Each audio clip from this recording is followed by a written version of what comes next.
কিন্তু এর যে বিস্তৃতির কথা বলা হয়েছে, যেটা বিশেষ করে আমেরিকা যুক্তরাজ্যে চর্চা হচ্ছে, কলম্বিয়া ইউনিভার্সিটিতে এটা নিয়ে বিশেষ গবেষণা পত্র অনেকের বেরিয়েছে, অনেক যারা এটি চর্চা করছেন এবং অনেক কাজ হচ্ছে।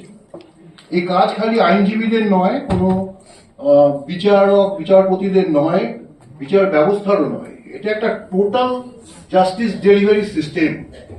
এবং সেটা বলছে justice for all and justice at the door step, সকলের জন্য সর্বদা জাস্টিসের অ্যাভেলেবল। এমন বলছে যে মোবাইলে জাস্টিস রিলিফ দিতে হবে, এরকম কথা বলা হচ্ছে, অনলাইনে দিতে হবে। মানে এখানে অনেক স্টেক হোল্ডার্স আছে, যাদের অনেক রকম ভূমিকা আছে, কাজ আছে। আমি এটুকু বুঝেছি, বুঝে দেখলাম আমাদের দেশে এই জিনিসকে বাস্তবায়িত করা, দেখা আমার 72 বয়সে ছাড় তো হবে না। আপনাদের কার কার হবে আমি এখন বলতে পারছি না। আমি অত্যন্ত হতাশ এই জন্যই যে আমি কতগুলো জিনিস দেখলাম। যেমন দেখলাম আমাদের সংবিধানের একটা গৌরবময় বিষয় secular, India is a secular state. তো সেকুলারিজমটা কি আমি আজও বুঝলাম না। এখনো আমার কাছে মনে হয় সমস্ত কিছু দেখে, আমার বন্ধু বান্ধব সবার সাথে কথা বলে, সাহিত্য পড়ে, গল্প পড়ে, আর্টিকেল পড়ে, এটা একটা মিথ। এখনো আমরা কেউ সেকুলার না।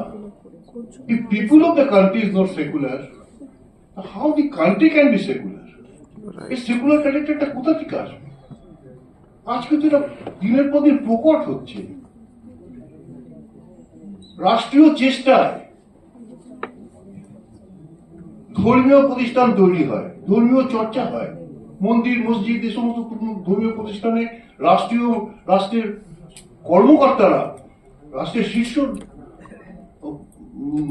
পরিচালকরা এর মধ্যে যুক্ত হন।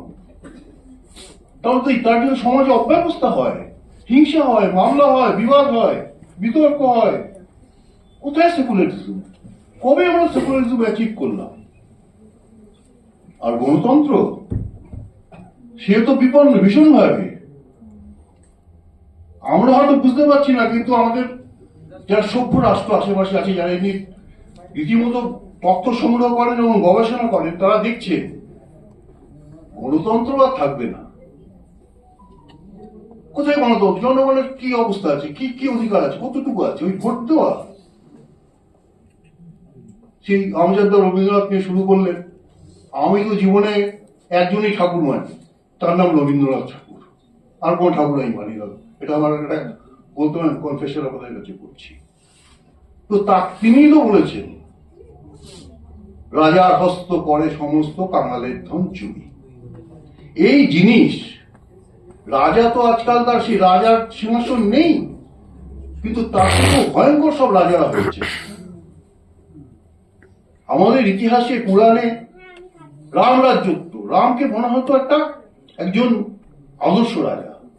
তার রাজত্ব প্রজাদেরই রাজত্ব, মানে প্রজাতন্ত্র, সেখানে নাকি রাজতন্ত্রটা গৌণ, প্রজাতন্ত্রই মুখ্য।